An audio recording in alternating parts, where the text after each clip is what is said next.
안녕하세요. 여러분, 우리 진도별 모의고사 2회 문제를 같이 풀어보도록 하겠습니다. 자, 우선 1번 문제를 한번 풀어보시면은요.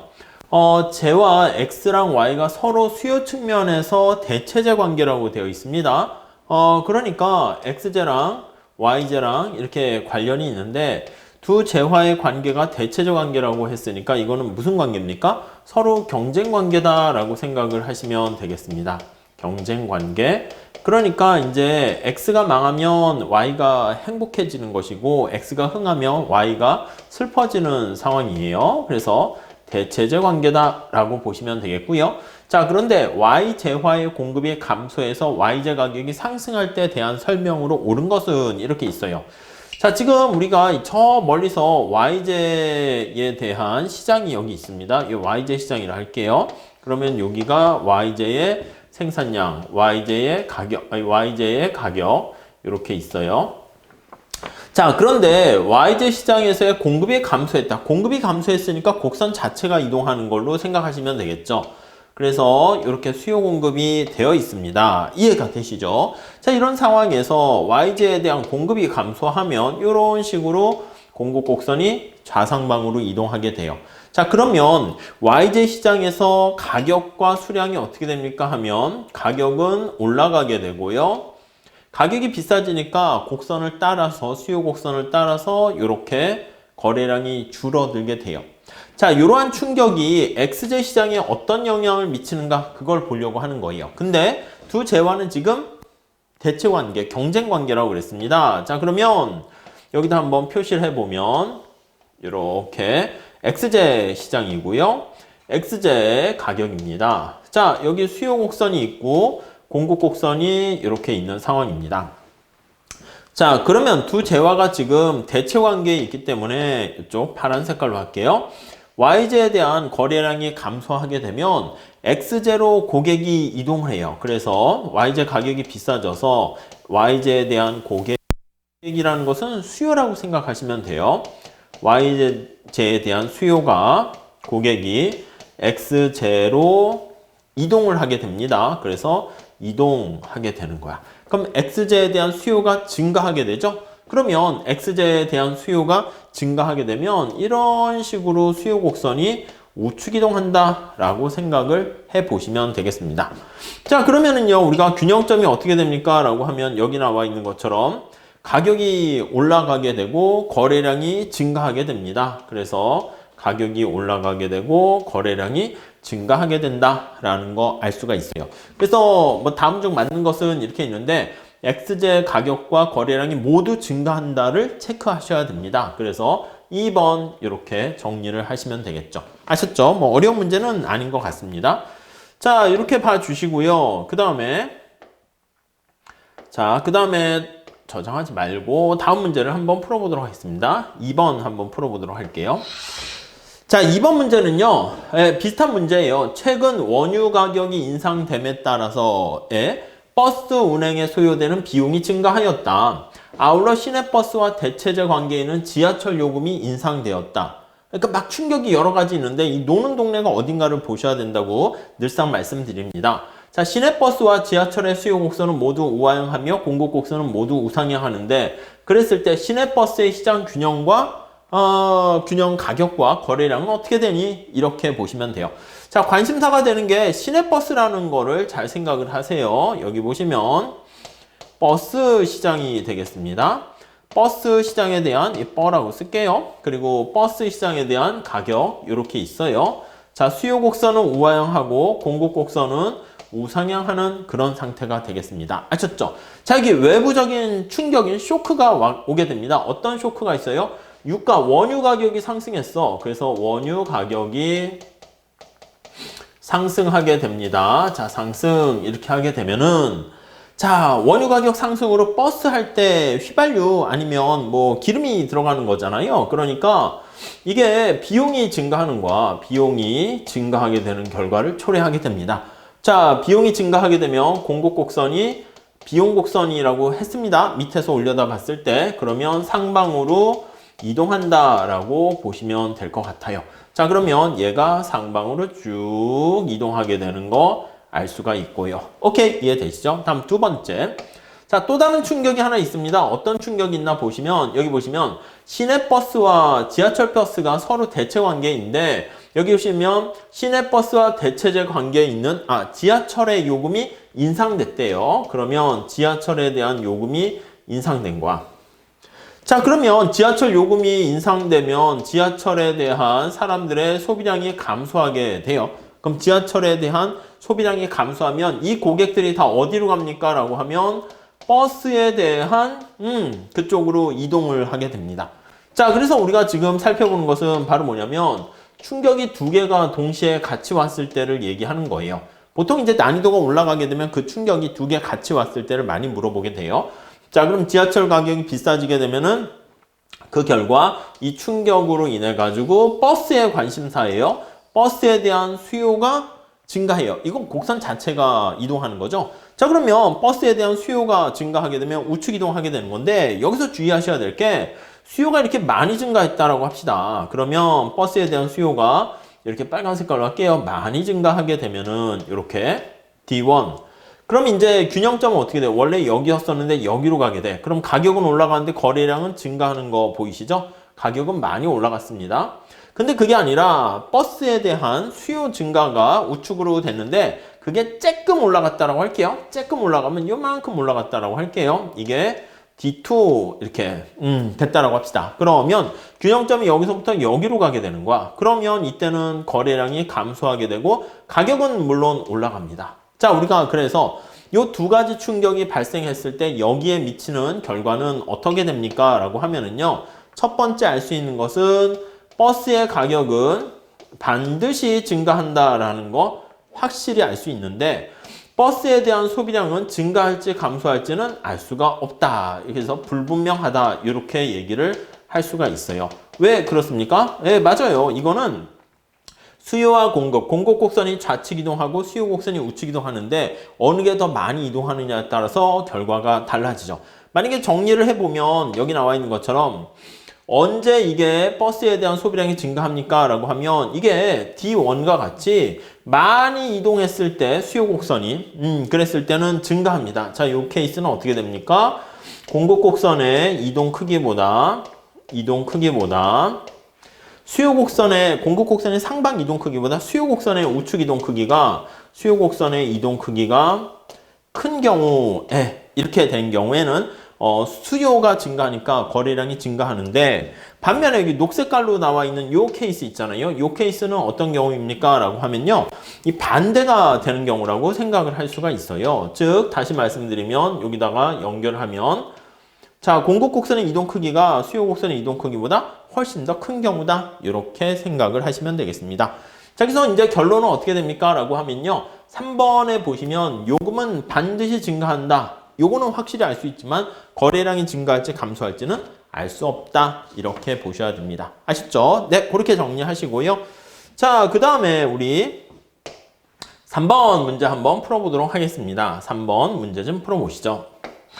자, 3번 문제는 계산 문제입니다. 네, 문제를 보시면 어떤 재화에 대한 시장의 수요 함수가 거기 보니까 P는 80-12Q 이렇게 되어 있고요. 이 시장에서 수요자는 모두 동일한 개별 수요 곡선을 갖고 있대요.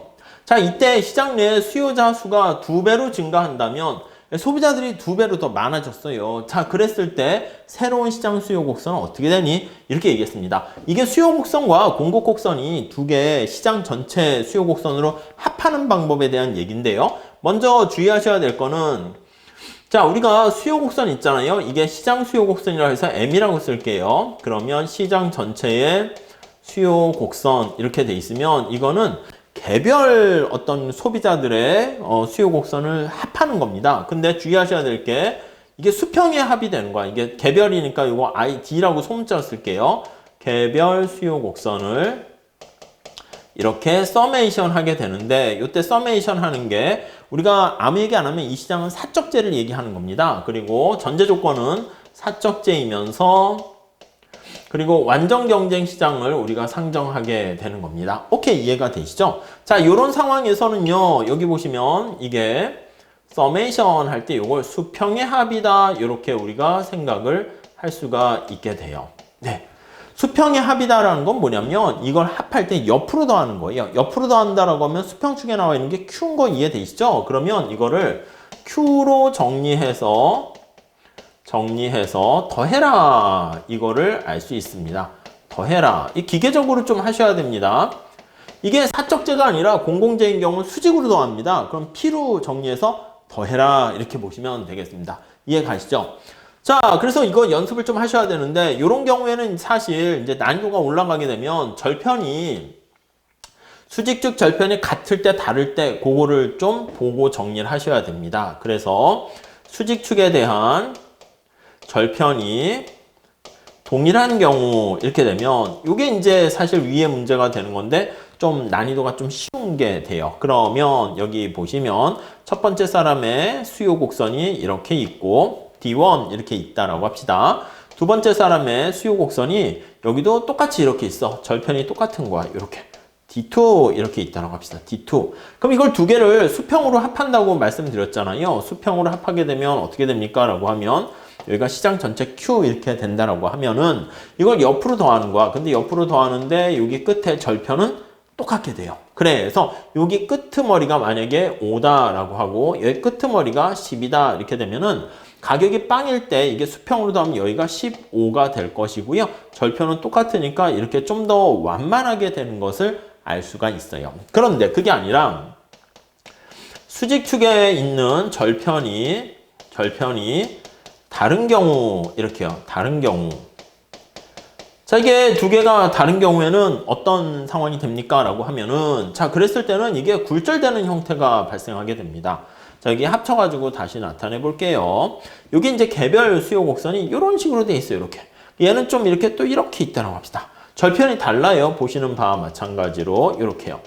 가격이 요거보다 높을 때는 이게 가격이 수요 곡선의 절편 높이는 가격으로 표현하게 되면 이제 소비자가 최대한 지불하려는 금액이잖아요. 근데 여기가 만약에 뭐 PA라고 그러면 요거보다 높게 되면은 얘는 안 사는 거야. 얘만 사요. 그냥 깔끔하게 그림 그리려고 쓰지는 않을게요. 뭐 보시면 되니까. 근데 요거보다 높은 상황인 얘만 소비를 합니다. 그래서 가격이 여기까지 될 땐 얘만 이렇게 소비를 참여하니까 얘만 이렇게 소비에 참여해요. 그러니까 수평으로 더하는 거니까 이렇게 더하시면 돼요. 수평으로 이렇게 더하는 상황입니다. 수평으로 이렇게 더하는 상황을 알 수가 있습니다. 오케이, 이해되시죠? 자, 그런 다음에 수평으로 더하는데 여기서 끝 이렇게 된 다음에 얘도 이제 소비에 참가해요. 얘도 소비에 참가하기 때문에 이걸 수평으로 더해요. 그러면 이렇게 하늘 색깔이 옆에 더 더해지는 거야. 그래서 원래는 여기 나와 있는 것처럼 얘가 여기 나와 있는 것처럼 이렇게 여기 A, B라고 하면 녹색깔만큼 이렇게 소비를 하게 되다가 원래 녹색깔만큼 이렇게 되다가 왼쪽에 나와 있는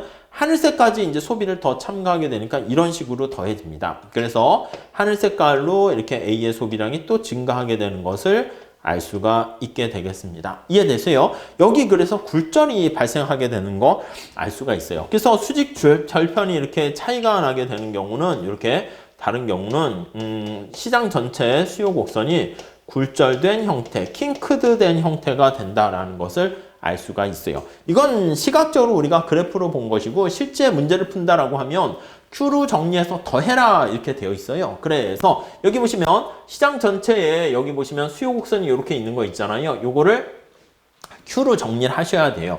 자, 그래서 Q로 정리해 보시죠. Q로 정리하면 어떻게 됩니까?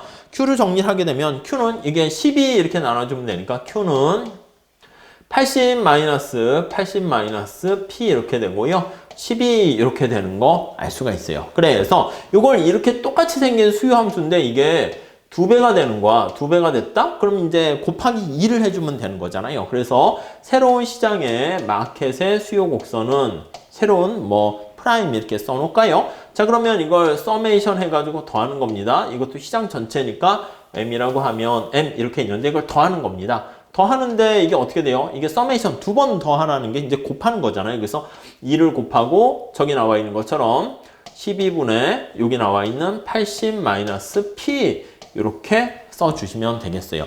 자, 이거를 정리하시면 돼. 이거 정리하면 6분의 얼마가 돼요? 6분의 80 P 이렇게 되는 거 알 수가 있어요. 그래서 따라서 정리하면 이대로 그냥 놔도 돼요. Q는 6분의 80 P 이렇게 해도 되고요. 아니면 거기 나와 있는 것처럼 정리를 다시 했어요. P로 정리를 하게 되면 P는 따라서 P는 6을 더하니까 넘어가면 80-6Q 이렇게 되는 것을 알 수가 있습니다. 아셨죠? 그래서 우선 첫 번째 기억하셔야 될 거는 Q로 정리해서 더해라 이렇게 나타내는 것이고, 그 이유는 뭐냐면 우리가 완전 경쟁 시장 사적제에서는요, 여기 나와 있는 개별 소비자들이 직면하는 가격이 동일하기 때문에 그렇습니다. 네, 그래서 정리를 해보면 여기 4번 이렇게 되는 거 우리가 확인할 수 있겠어요. 뭐 어려운 문제는 아닙니다. 근데 연습이 많이 필요하다라고 생각을 하시면 되겠어요.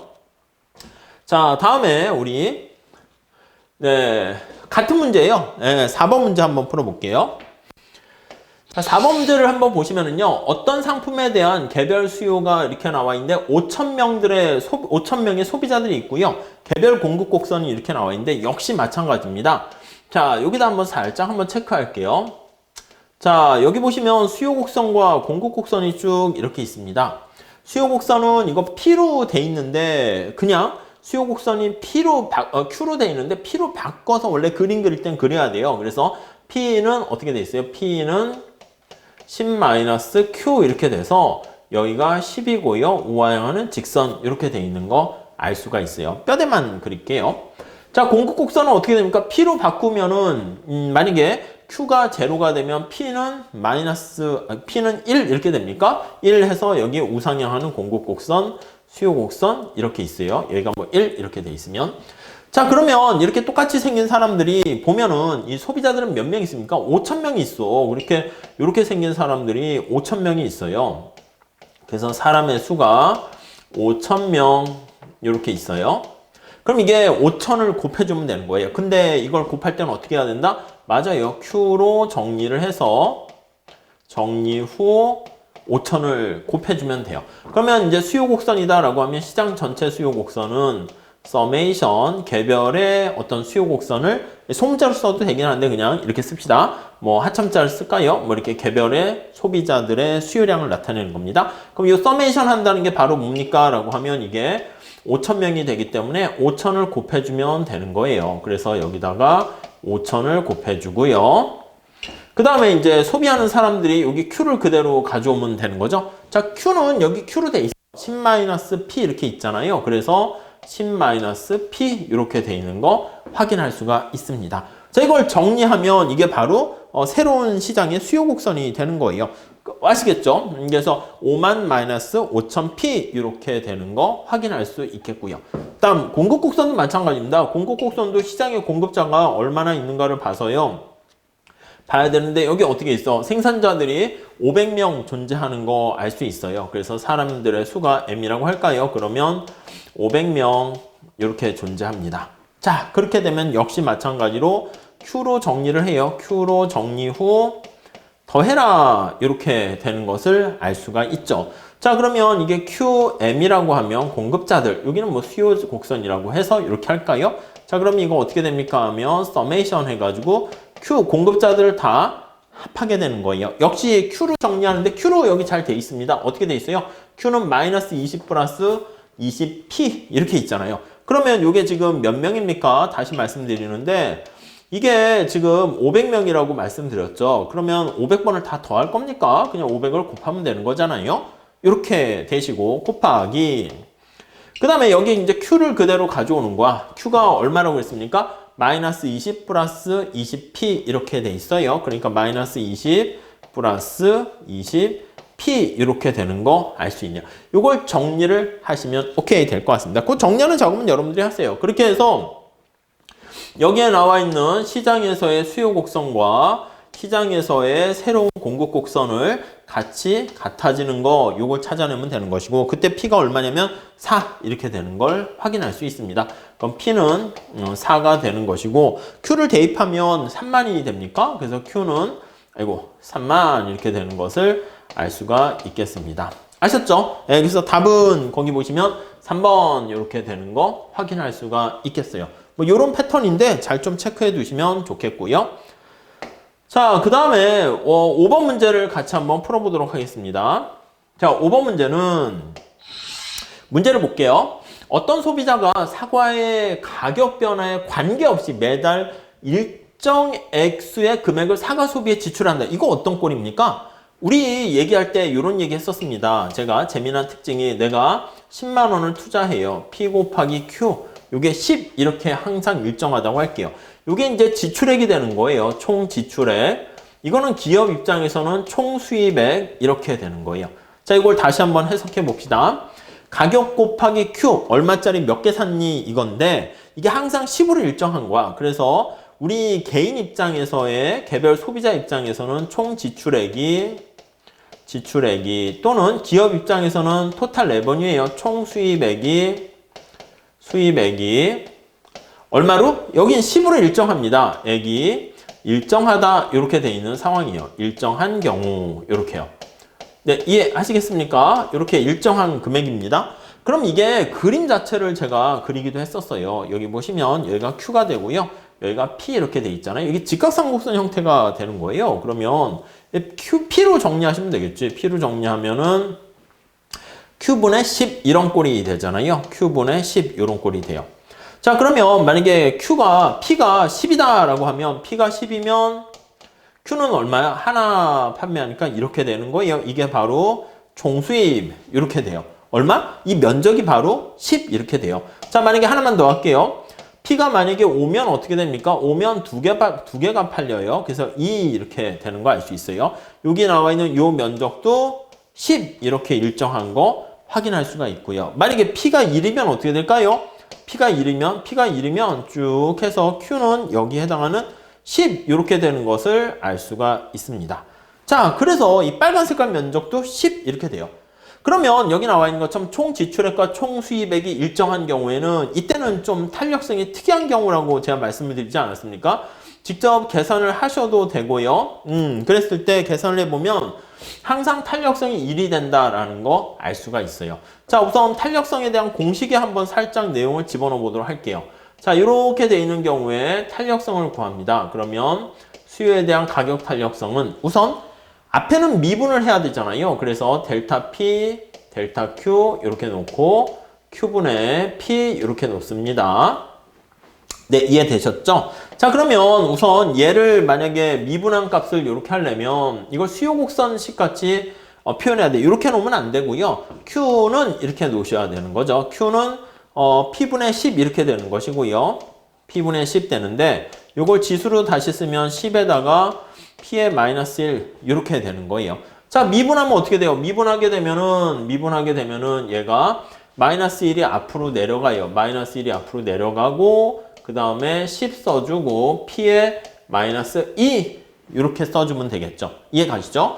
자, 그 다음에 뒤에다가 저 값을 그대로 집어넣어 줘요.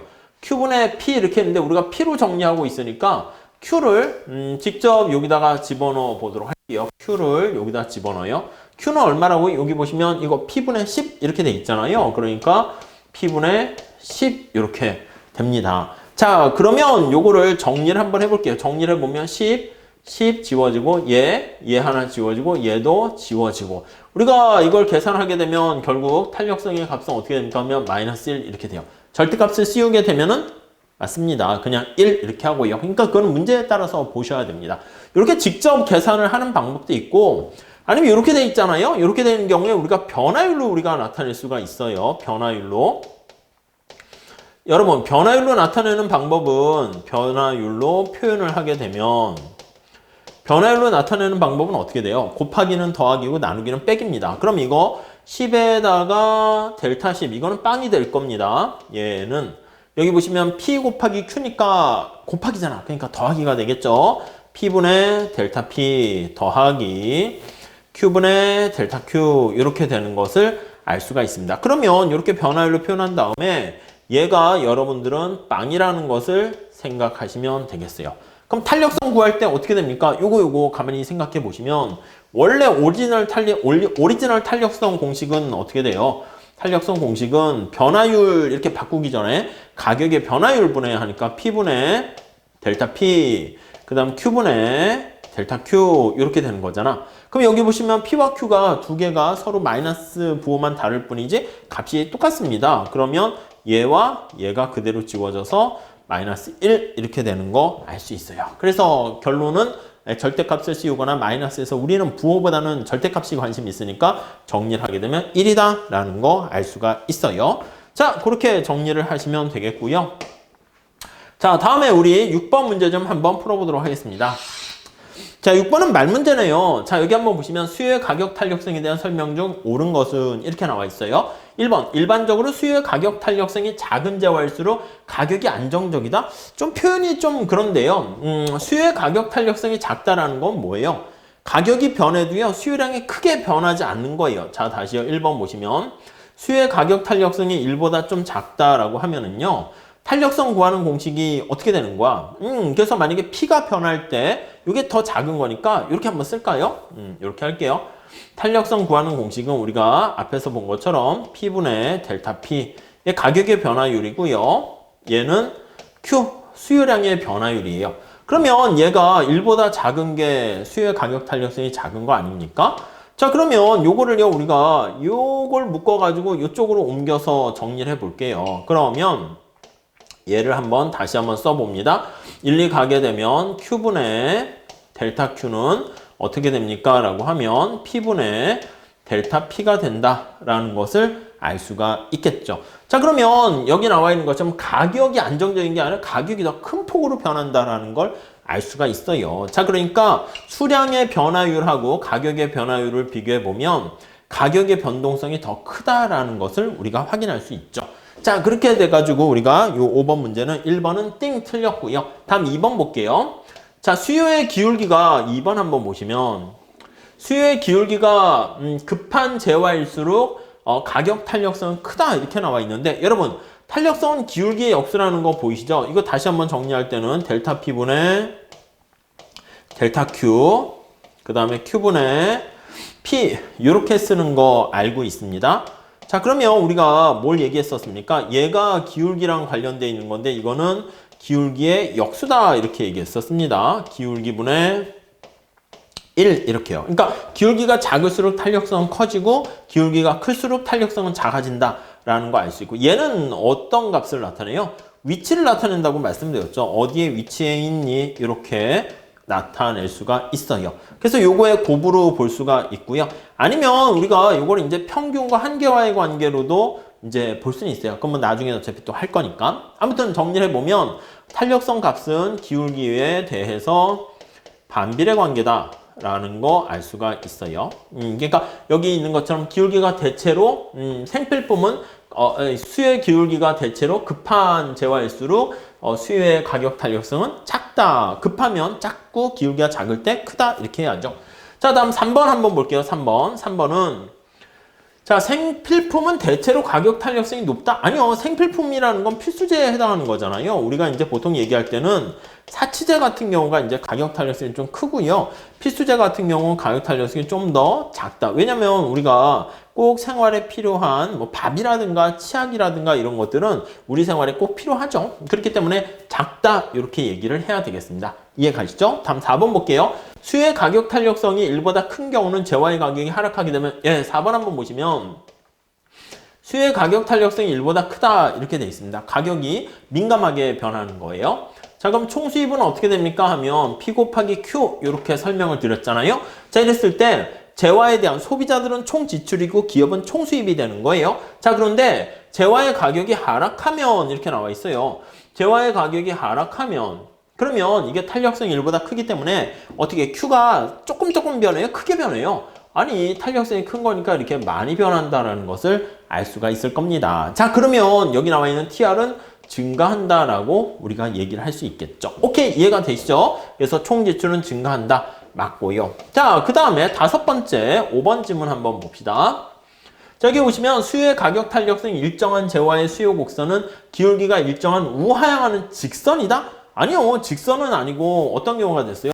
확장곡선 형태가 될 경우에 우리가 수요의 가격 탄력성이 항상 일정하다 이렇게 얘기를 했었습니다. 네, 이해되시겠죠? 네, 그래서 다음 중 맞는 것을 하면 4번이 맞는 얘기다 라고 보시면 되겠습니다. 자, 이 정도 정리를 하시면 될 것 같고요. 자, 그 다음에 우리 7번 문제를 한번 봐보도록 할게요. 자, 사립대학교의 정원에 제한이 없어지고 등록금 제한도 없어졌대요. 그러니까 정원에 대한 제한도 없어지고 등록금에 대한 제한도 없어졌어요. 사립대학교의 등록금 인상이 총 등록금 수입을 언제 증가시킬 수 있니? 이거요. 자, 우선 정리를 해보면 가격을 인상시켰거든요. 근데 이게 이 사립대학교 입장에서 보면 총 수입을 언제 증가시키니 이거를 나타내는 거예요. 언제 증가할 수 있을까요? 왜냐면 이 TR이라는 것은 P 곱하기 Q 이렇게 되는데 우리가 앞서 살펴본 것처럼 여기 있는 것처럼 P가 올라갔어. P가 올라갔는데 P가 올라갔잖아요. 근데 가격에 대해서 학생들이 굉장히 민감한 거야. 그렇게 되면은 Q가 빠르게 떨어지면 TR이 감소한다고요. 그러니까 어떻게 되겠습니까? Q가 조금 떨어져야 돼요. 조금 떨어지게 되면 이 P가 올라간 효과 때문에 총 수입은 증가합니다. 자, 그러면 이 두 개의 관계를 가만히 살펴보세요. 가격의 변화에 대해서 Q가 얼마나 변했습니까? 그렇게 민감하게 반응하지 않았죠. 그러면 수요의 가격 탄력성은 1보다 작다. 이렇게 보시면 될 것 같습니다. 자, 그래서 여기 나와 있는 것처럼 1번 1보다 탄력성이 작다. 이렇게 정리를 하시면 되겠고요. 자, 그 다음에 자, 8번 문제를 한번 풀어보도록 하겠습니다. 자, 8번 문제는요. 여기 보시면 수요 곡선상의 한 점 A에서 수요의 가격 탄력성을 구하세요 라고 나와 있는데 여러분 이거 우리가 편법 공식 제가 말씀드렸잖아요. 여기가 Q가 되고요. 그냥 이거는 객관식에선 그냥 암기를 하시는 게 더 편합니다. 아셨죠? 그래서 여기 어느 한 점에서 탄력성을 구하세요 이렇게 했다고 합시다. 그럼 여기다 보조선을 이렇게 그리세요. 보조선을 그린 다음에 그 다음 삼각형의 닮은 꼴의 원리를 활용해 가지고요. 네, 요게 이제 분모분의 분자 이렇게 보시면 돼요. 이게 분모분의 요 길이가 분자 이렇게 보시고요. 얘도 분모분의 분자 이렇게 보시면 돼요. 얘도 닮은 꼴인데 이걸로 계산할 일은 별로 없어요. 근데 이제 문제 나올 때는 물어볼 수는 있어요. 그래서 이것도 분모분의 분자 이렇게 보시면 되겠어요. 자, 그럼 이 그림에서 가만히 살펴보면 여기가 20이고 여기가 10이야. 그러니까 그림을 그렸을 때 정중앙인 거 이해 가시죠? 그래서 여기가 Q고요.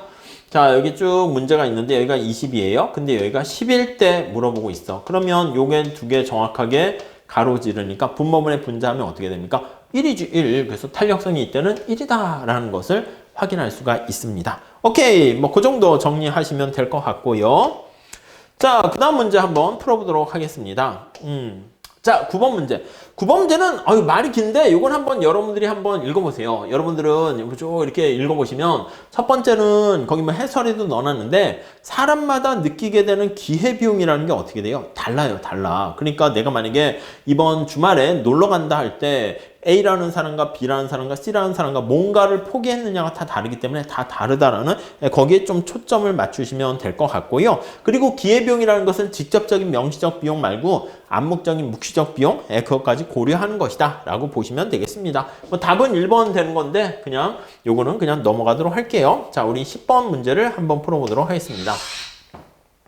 자, 우리 생산 가능 곡선에 담겨 있는 게 무엇을 뜻합니까? 라고 하면 생산 가능 곡선 이거는 얘가 우하향한다 라고 하면은요.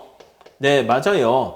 이거는 기회비용이 존재하는 거예요. 관심사가 X축이 관심사니까 XJ의 기회비용이 존재한다. 이것을 뜻하게 되는 것이고요. 우하향하는데요. 이 우하향하는 형태가 또 다음 단계로 가면 뭐 세 가지로 나눌 수가 있어요. 이렇게 우하향할 수 있고요. 이렇게 우하향할 수 있고요. 그 다음에 이렇게 우하향할 수가 있습니다. 자, 그러면 이렇게 이게 다 생산 가능 곡선인데 이건 좀 이렇게 할까요? 생산 가능 곡선 익숙하게 이런 식으로 할까요? 이렇게.